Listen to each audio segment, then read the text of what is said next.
नामांकन का दौर शुरू है और आज महेंद्रगढ़ भिवानी से कहें जो भाजपा के प्रत्याशी है धर्मवीर चौधरी, उन्होंने अपना नामांकन किया है। ये तस्वीरें हम आपको सीधी दिखा रहे हैं नामांकन की, कि किस तरीके से आज जो यहाँ पर नामांकन किया है वो तस्वीरें आपको दिखा रहे हैं। भारी उत्साह के साथ नामांकन यहाँ पर किया गया है और इस नामांकन के मौके पर हमारे महेंद्रगढ़ डिस्ट्रिक्ट के ब्यूरो चीफ जो महेंद्रगढ़ भिवानी पूरा लोकसभा क्षेत्र संभाल रहे हैं और साथ के अंदर पंजाब केसरी के जो पत्रकार है रामचंद्र जी, उनसे बातचीत करेंगे किस तरीके का माहौल है, क्या देखते हैं भिवानी महेंद्रगढ़ लोकसभा सीट पर। बीच बीच में हम ये आपको तस्वीरें दिखा रहे हैं नामांकन की, कि किस तरीके से नामांकन वहां पे किया जा रहा है और आज महेंद्रगढ़ भिवानी में किन किन लोगों ने नामांकन किया है उस पर भी सीधी बात करेंगे।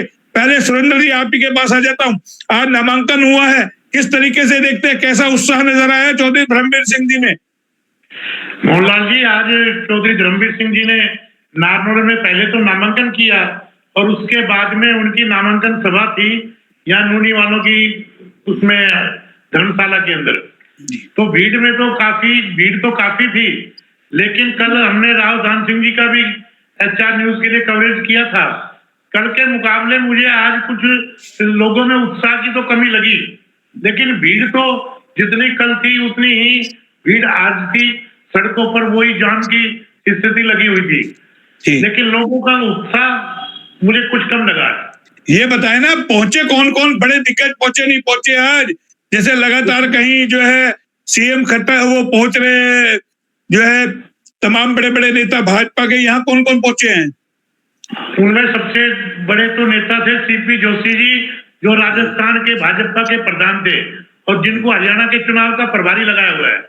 एक अपने वित्त मंत्री थे JP दलाल जी, घनश्याम सराफ भिवानी से विधायक, बबीता फोगाट, शशि परमार पूर्व MLA, सतपाल सागवान पूर्व मंत्री, भिवानी से काफी लोग थे और अपने नारनौल से सिंचाई मंत्री डॉक्टर अभय सिंह यादव। तो आज मुख्यमंत्री क्यों नहीं पहुंचे? रेवाड़ी तो पहुंचे थे राव इंद्रजीत सिंह के नामांकन में। नारनौल में एक जनसभा पहले हुई थी तो उसके अंदर मुख्यमंत्री आ चुके थे।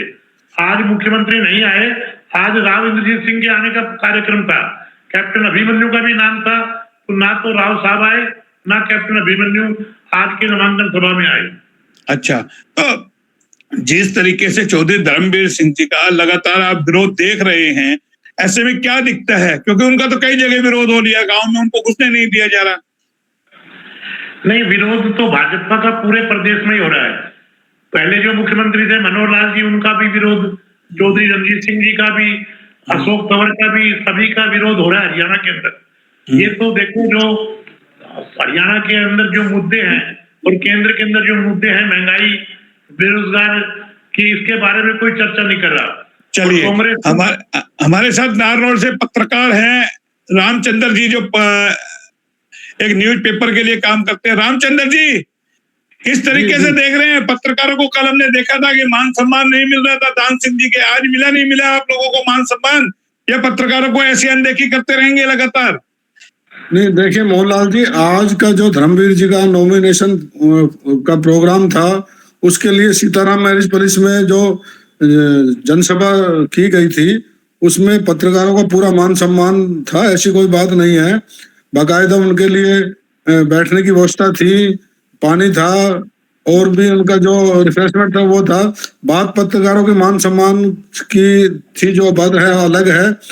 कल और जो आज के में, जैसा भी सुरेंद्र जी ने बताया, कल जो राव धान सिंह जी का जो नॉमिनेशन था, उसमें जहां जोश की बात सुरेंद्र जी बता रहे हैं, तो जोश का उसका कारण, एक जो बड़ा कारण मैं जो मान रहा हूं, क्योंकि इस सीट पर जो राव धान सिंह और श्रुति जी का टिकट को लेकर जो रस्म कसा चली हुई थी, उसमें धान सिंह जी ने जो बाजी मारी है टिकट लेने में, उसका जो अहिरवाल में जोश था और जो जिस तरह के जो वहां युवा देखने को मिले, वो आज बात चौधरी धर्मवीर सिंह जी ने भी अपने भाषण में कही है कि कल जो युवा उनके नॉमिनेशन से पूर्व जनसभा में दिखाई दे रहे थे, उनके हाव भाव, उनकी VIP गाड़ियों से ऐसा नहीं लग रहा था कि वो भिवानी महेंद्रगढ़ लोकसभा से कहीं बिलोंग कर रहे हो। रेवाड़ी रोड जो जाम था कल, वो यही कारण था कि उसमें जो कंपनियों में जो लगे हुए युवा थे वो थे सीएल फार्म पे, जहां उनका प्रोग्राम था वो गेट पे तैनात, उनके बोलचाल व्यवहार सब जो वीआईपी कल्चर से झलक रहा था। मानो ये लग रहा था कि यहाँ भीड़ दिखाने और जोश दिखाने से एक वोटर को डाइवर्ट करने के लिए, उनका ध्यान डाइवर्ट करने के लिए जो एक प्लानिंग थी वो थी।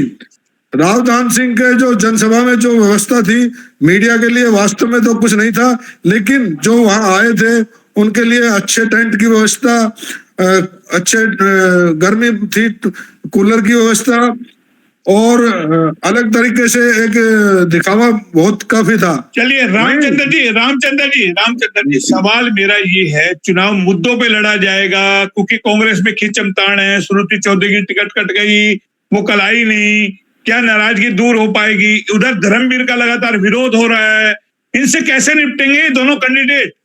मोहनलाल जी बिल्कुल, मैं आपकी बात पे आता हूँ।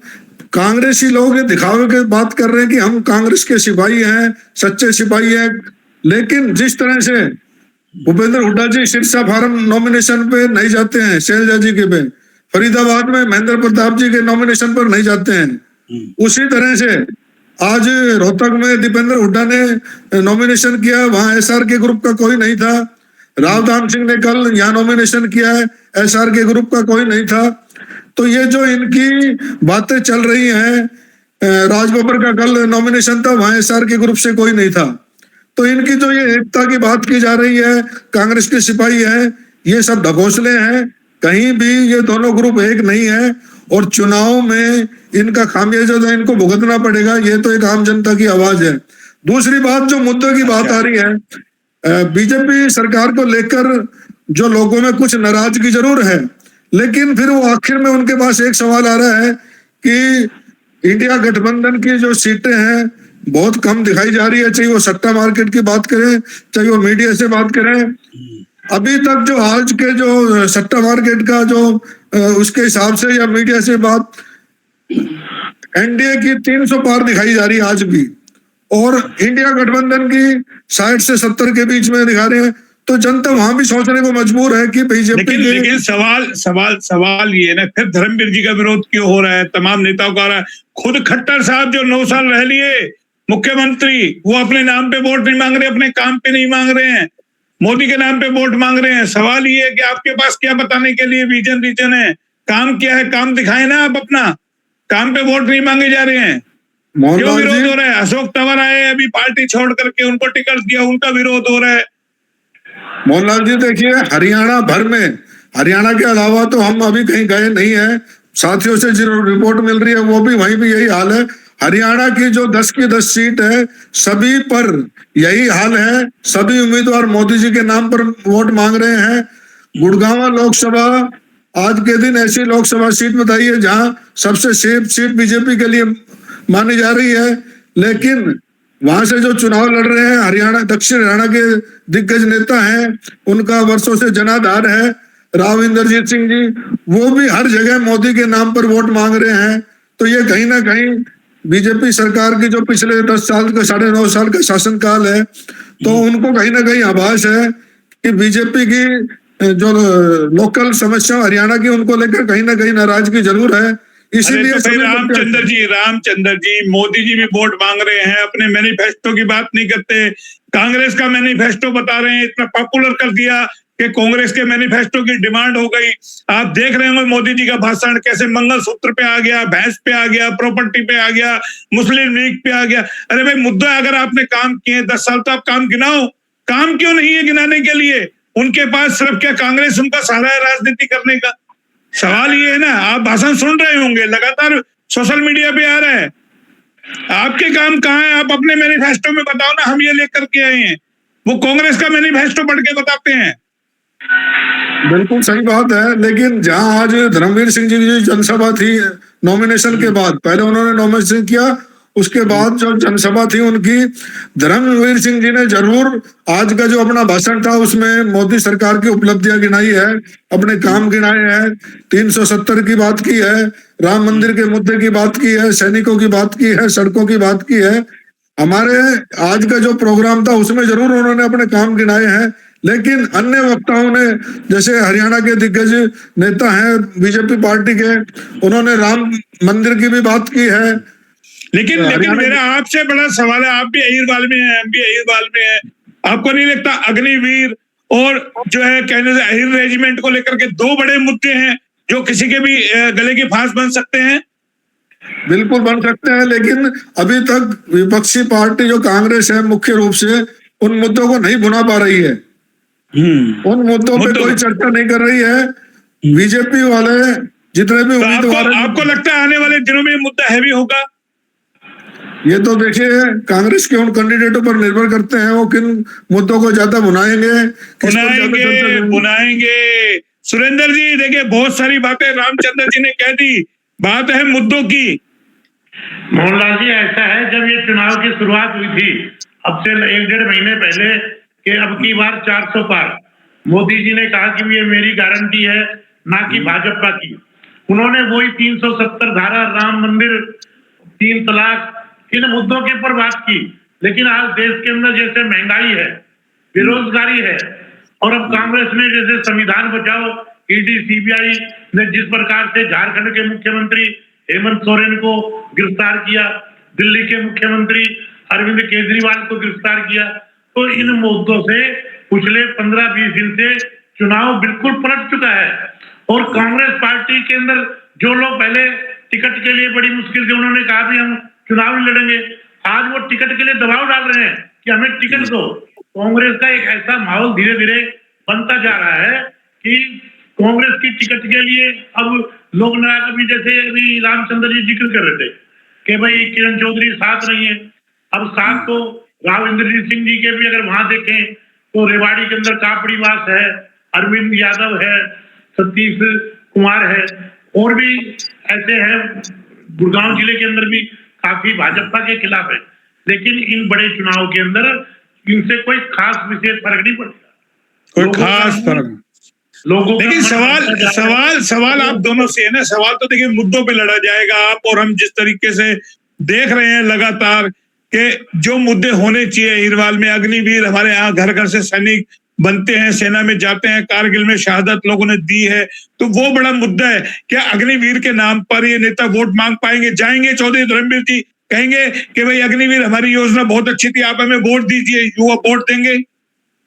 मोहनलाल जी, भाजपा का कोई भी नेता इनका जिक्र नहीं कर रहा, लेकिन जनता आज जवाब चाहती है कि जो 400 रुपए के सिलेंडर जब कांग्रेस के समय में था, जब इन्होंने पूरे देश के अंदर इतने आंदोलन चलाए कि भाई 400 रुपए का, वो सिलेंडर 1100 रुपए का हो गया और चुनाव से पहले उसको 900 रुपए का कर दिया। जी तो रामचंद्र जी देखिए, सुरेंद्र जी जो मुद्दे बता रहे हैं, आपको लगता है वो मुद्दे उछलेंगे? महंगाई, आपकी भी हालत खराब होगी, क्या लगता है नेताओं की जेब में या आम आदमी की जेब में पैसा है? बिल्कुल मोहनलाल जी, महंगाई से आम जनता त्रस्त जरूर है। मैं आपकी पे बात कर लेता हूँ, आप तो पत्रकार हैं, आपकी भी हालत का पता चल गया होगा, आपको खुद को मालूम होगा आज क्या स्थिति है। बिल्कुल, महंगाई से जनता त्रस्त जरूर है, लेकिन लास्ट में सबके दिल में बात वही आती है कि फिलहाल जो कांग्रेस इंडिया गठबंधन का है, उनका नेता कोई मजबूत दिख नहीं रहा है कि किसके हाथ में देश की सत्ता सौंपी जाए। तो फिर क्यों परेशान हो रही है बीजेपी? फिर तो 400 आ रही है, फिर दूसरे का जिक्र करने की क्या जरूरत है? जब आपके 400 पार आ रहे हैं, घर बैठ जाओ, लोग तो वोट दे ही रहे हैं, फिर क्यों पसीना बहा रहे हैं? देखिए मोहनलाल जी, प्रथम चरण के चुनाव के बाद जो 400 पार का मुद्दा था, उस पे बीजेपी जरूर बैकफुट पर आई है।